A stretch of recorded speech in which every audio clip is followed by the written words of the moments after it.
राधे दोस्तों, जय श्री कृष्ण। आज हम श्री विष्णु जी के अलग अलग अवतारों की कथा के बारे में भी सुनेंगे। जैसे परशुराम की कथा, राम अवतार की कथा, कृष्ण अवतार, बुद्ध अवतार और कल्कि अवतार के बारे में। तो आइए शुरू करते हैं। सर्वप्रथम परशुराम की कथा। प्राचीन काल की बात है। पृथ्वी पर क्षत्रिय राजाओं का अत्याचार बढ़ गया था। चारों ओर हाहाकार मचा हुआ था। गो, ब्राह्मण और साधु असुरक्षित हो गए थे।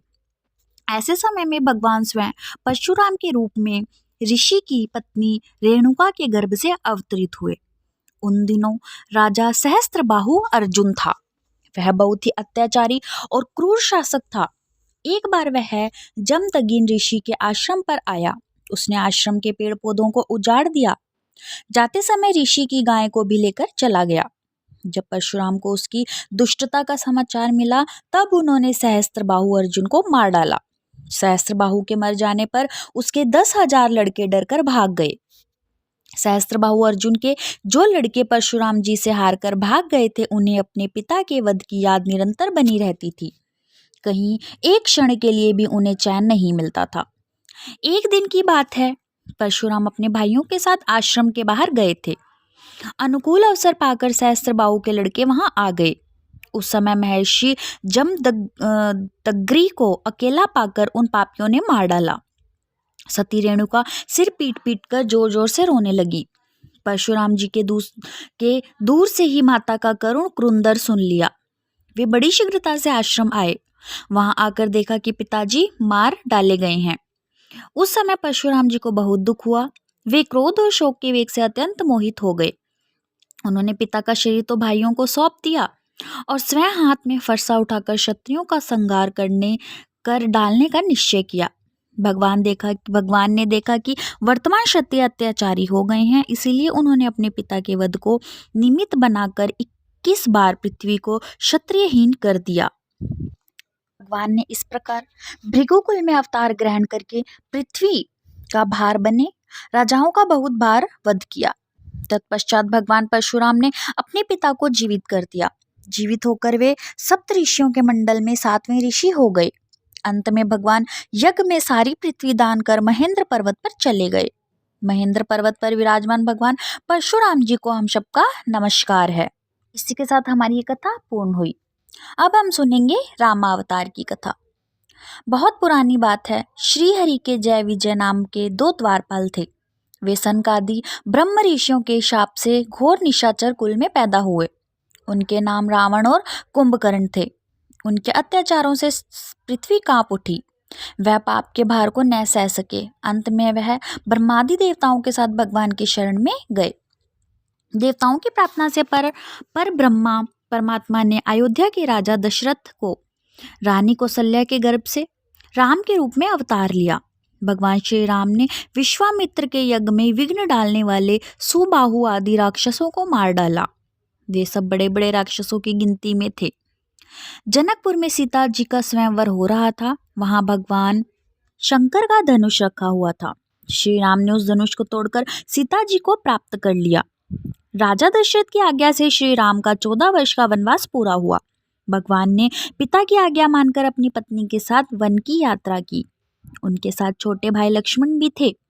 वन में पहुंचकर भगवान रावण की बहन शूर्पणखा को कुरूप कर दिया, क्योंकि उनकी बुद्धि काम वासना के कारण अशुद्ध थी। उसके पक्षपाती खर, दूषण, त्रिशिरा आदि प्रधान भाइयों को श्री राम ने नष्ट कर डाला। शूर्पणखा की दशा देखकर रावण बहुत क्रोधित हुआ। उसने भगवान से शत्रुता ठान ली। छल से सीता जी का हरण कर लिया। श्री राम सीता जी के वियोग में बहुत दुखी हुए। वे अपनी प्राण प्रिया सीता जी से बिछुड़कर अपने भाई लक्ष्मण के साथ वन वन भटकने लगे। भगवान ने जटायु का दाह संस्कार किया, फिर कबंध का संहार किया, सुग्रीवादि वानरों से मित्रता करके बाली का वध किया। तत्पश्चात हनुमान जी सीता जी की खोज में लंका गए। वहां सीता से मिले। उन्होंने राक्षसों को मारा और लंका को जला दिया। लौटते समय सीता से चूड़ामणि लेकर भगवान से मिले। अंत में श्री राम बंदरों की सेना के साथ समुद्र तट पर जा पहुंचे। भगवान श्री राम ने बंदरों आदि की सहायता से समुद्र पर पुल बांधा। विभीषण की सलाह से भगवान ने नील, सुग्रीव, हनुमान आदि प्रमुख वीरों और वानरी सेना के साथ लंका में प्रवेश किया। दोनों ओर की सेनाओं में घमासान युद्ध हुआ। भगवान राम विजयी हुए। शरणागत विभीषण लंका का राजा बनाया गया। उसके बाद भगवान श्री राम ने सीता और लक्ष्मण के साथ अयोध्या लौटकर राम राज्य की स्थापना की। भगवान ने नर लीला करके प्राणी मात्र को प्रेम, नम्रता, सदाचार और माता पिता गुरु के प्रति सदैव भाव का आदेश दिया। मर्यादा पुरुषोत्तम भगवान श्री राम को हम सबका नमस्कार है। और इसी के साथ हमारी ये कथा पूर्ण हुई। इसके बाद हम लोग सुनेंगे श्री हरि के कृष्णा अवतार की कथा। शूरसेन नाम के एक राजा थे। शूरसेन के पुत्र वसुदेव विवाह करके अपनी पत्नी देवकी के साथ घर जाने के लिए रथ पर सवार हुए। उग्रसेन का लड़का था कंस। वह अपनी चचेरी बहन देवकी को प्रसन्न करने के लिए स्वयं ही रथ हाँकने लगा। जिस समय कंस रथ हाँक रहा था, उस समय आकाशवाणी ने उसे संबोधित करके कहा, अरे मूर्ख, जिसको तू रथ में बिठाकर लिए जा रहा है उसकी 8वीं संतान, गर्भ की संतान तुझे मार डालेगी। कंस बड़ा पापी था। आकाशवाणी सुनते ही वह देवकी को मारने के लिए तैयार हो गया। अंत में वसुदेव ने देवकी के पुत्रों को उसे सौंपने का वचन देकर देवकी की रक्षा की। तत्पश्चात कंस ने देवकी और वसुदेव को कैद कर लिया। उन दोनों से जो जो पुत्र होते गए उन्हें वह मारता गया। किंतु भगवान के विधान को भला कौन रोक सकता है। आखिरकार वह समय आ ही गया जब देवकी के गर्भ से जगत के तारनहार नारायण ने श्री कृष्ण के रूप में अवतार लिया। भगवान ने जन्म लेते ही योग माया की प्रेरणा से कारागार खुल गए। वसुदेव जी बाल कृष्ण को सूपे में रखकर गोकुल चल दिए। रास्ते में यमुना जी का प्रभु का चरण छूने के लिए व्याकुल हो उठी। अंतर्यामी बाल प्रभु यमुना के मन की बात समझ गए। उन्होंने अपने चरण स्पर्श से यमुना की व्यथा को दूर किया। वसुदेव ने नंद बाबा के घर जाकर अपने पुत्र को यशोदा जी के पास सुला दिया। उनकी नवजात कन्या लेकर वे कारागार में लौट आए। बालक श्री कृष्ण को पाकर नंद और यशोदा की प्रसन्नता का ठिकाना न रहा। यशोदा को पुत्र हुआ है, यह सुनते ही पूरे गोकुल में आनंद छा गया। वहां भगवान अपनी बाल लीला से यशोदा को नित्य रिझाते रहते थे। उनकी वंशी की धुन पर सभी मोहित हो उठते। गोपियों के घरों से माखन चुराने के कारण वे माखन चोर कहलाए। श्री कृष्ण बचपन से ही खेल खेल में पूतना, बकासुर, तृणाव्रत आदि का विनाश किया। एक उंगली पर गोवर्धन पर्वत उठाकर इंद्र का घमंड चूर कर दिया।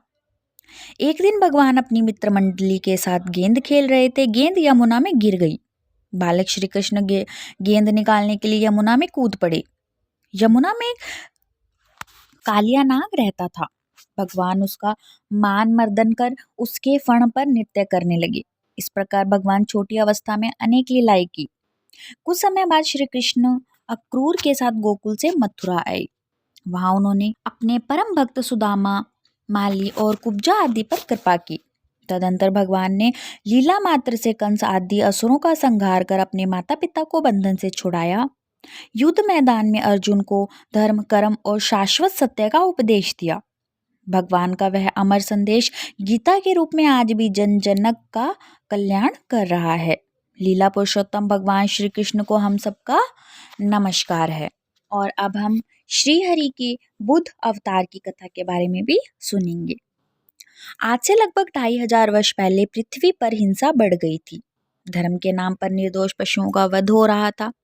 तब जीवों की हत्या रोकने के लिए माया देवी के गर्भ से भगवान स्वयं बुद्ध के रूप में अवतरित हुए। उनके पिता का नाम शुद्धोदन था। उनकी राजधानी कपिलवस्तु थी। भगवान बुद्ध के बचपन का नाम सिद्धार्थ था। सिद्धार्थ के जन्म के बाद उनकी माता का देहांत हो गया। सिद्धार्थ का पालन पोषण उनकी भी माता गौतमी देवी ने किया। ज्योतिषियों ने कहा था कि राजकुमार या तो चक्रवर्ती राजा होंगे या विरक्त होकर जगत का कल्याण करेंगे। महाराज शुद्धोदन ने ज्योतिषियों की इस बात से चिंतित रहते थे।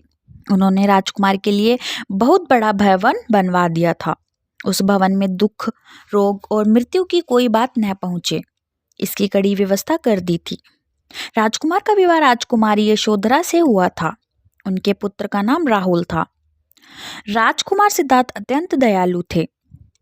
एक बार उन्होंने पिता से नगर देखने की आज्ञा मांगी। राज्य की ओर से ऐसी व्यवस्था हो गई कि राजकुमार को नगर में कोई दुखद दृश्य न दिख पड़े, लेकिन होनहार को कौन रोक सकता है। नगर घूमते समय एक बूढ़ा आदमी सिद्धार्थ को दिखाई पड़ा। इसी प्रकार जब वे घूमते समय एक बूढ़ा आदमी सिद्धार्थ को दिखाई पड़ा। इसी प्रकार जब वे दूसरी बार नगर घूमने निकले तो एक रोगी उन्हें मिला। तीसरी बार एक मुर्दा उन्होंने देखा। इन दृश्यों को देखकर संसार के सब सुखों से उनका मन हट गया।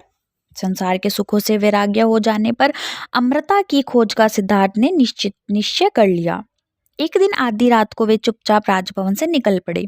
वन में कठोर तप करने लगे। अंत में वे ज्ञान बोध को प्राप्त करके सिद्धार्थ से भगवान बुद्ध को हो गए। भगवान बुद्ध कहते थे, संसार दुखमय है। संसार के पदार्थों को पाने की तृष्णा ही दुख का कारण है। तृष्णा का सर्वथा नाश होने से दुख का नाश होता है। राग, द्वेष और अहंकार छोड़ देने से जीव की मुक्ति होती है। सत्य, नम्रता, सदाचार, सद्विचार, सद्गुण, सद्बुद्धि, ऊंचा लक्ष्य और उत्तम नम्रता, सदाचार, सद्विचार, सद्गुण, सद्बुद्धि, ऊंचा लक्ष्य और उत्तम ध्यान, ये 8 साधन भगवान बुद्ध ने मनुष्य की उन्नति के लिए बताए थे। इस प्रकार उन्होंने संसार घूम घूम कर मानव धर्म का खूब प्रचार किया। यज्ञ में पशु वध को रोका, प्रति प्रेम, अहिंसा और सद्भाव का अमर संदेश दिया। आज भी भगवान बुद्ध के उपदेश जन जन के लिए कल्याणकारी हैं। अहिंसा के अवतार भगवान बुद्ध को हम सबका नमस्कार है। और यह हमारी कथा पूर्ण हुई। और अब हम सुनेंगे श्री कृष्ण के कल की अवतार की कथा के बारे में। तो आइए शुरू करते हैं यह कथा। हमारे धर्मशास्त्रों में भगवान कल्कि के 10वें अवतार के रूप में चर्चा है। कहा गया है कि ज्यों ज्यों घोर कलयुग आता जाएगा त्यों त्यों दिनों दिन धर्म, सत्य, पवित्रता, क्षमा, दया, आयु और बल का लोप होता जाएगा। कलयुग में जिसके पास धन होगा उसी को लोग कुलीन, सदाचारी और सद्गुणी मानेंगे। जो जितना छल कपट कर सकेगा वह उतना ही व्यवहार कुशल माना जाएगा। ब्रह्मांड की पहचान उसके गुण स्वभाव से नहीं, यज्ञोपवीति से हुआ करेगी। जो जितना अधिक पाखंड करेगा उसे उतना ही बड़ा साधु समझा जाएगा। धर्म का सेवन यश के लिए किया जाएगा। सारी पृथ्वी पर दुष्टों का बोलबाला हो जाएगा। राजा होने का कोई नियम न रहेगा। ब्राह्मण, क्षत्रिय, वैश्य आदि शूद्रों में जो बली होगा वही राजा बन बैठेगा। उस समय के नीच राजा अत्यंत निर्दयी एवं क्रूर होंगे। उनसे डरकर प्रजा पहाड़ों और जंगलों में भाग जाएगी। उस समय भयंकर अकाल पड़ जाएगा। लोग भूख, प्यास तथा नाना प्रकार की चिंताओं से दुखी रहेंगे। वे पत्तियों को खाकर पेट भरेंगे। मनुष्य चोरी, हिंसा आदि अनेक प्रकार के कुकर्मों से जीविका चलाने लगेंगे। कलिकाल के दोष से प्राणियों के शरीर छोटे छोटे होंगे। चारों वर्णों के लोग शूद्रों के समान हो जाएंगे। गायें बकरियों की तरह छोटी छोटी और कम दूध देने वाली हो जाएगी। वानप्रस्थी और सन्यासी आदि गृहस्थों की तरह रहने लगेंगे। लोग धर्मशास्त्रों की खिल्ली उड़ाएंगे, वेद पुराण की निंदा करेंगे, पूजा पाठ को सिर्फ ढकोसला मानेंगे। धर्म में पाखंड की प्रधानता हो जाएगी। इस प्रकार कलयुग का अंत होते होते पृथ्वी पर हिंसा और जातीय संघर्ष बढ़ जाएगा। तब ऐसी स्थिति में धर्म की रक्षा करने के लिए स्वयं भगवान अवतार ग्रहण करेंगे। शास्त्र कहते हैं, कलयुग के अंत दिनों में शंबल ग्राम में विष्णु यश नाम के एक श्रेष्ठ ब्राह्मण होंगे। उनका हृदय बड़ा उदार होगा। वे भगवान के परम भक्त होंगे। उन्हीं के घर कल्कि भगवान अवतार ग्रहण करेंगे।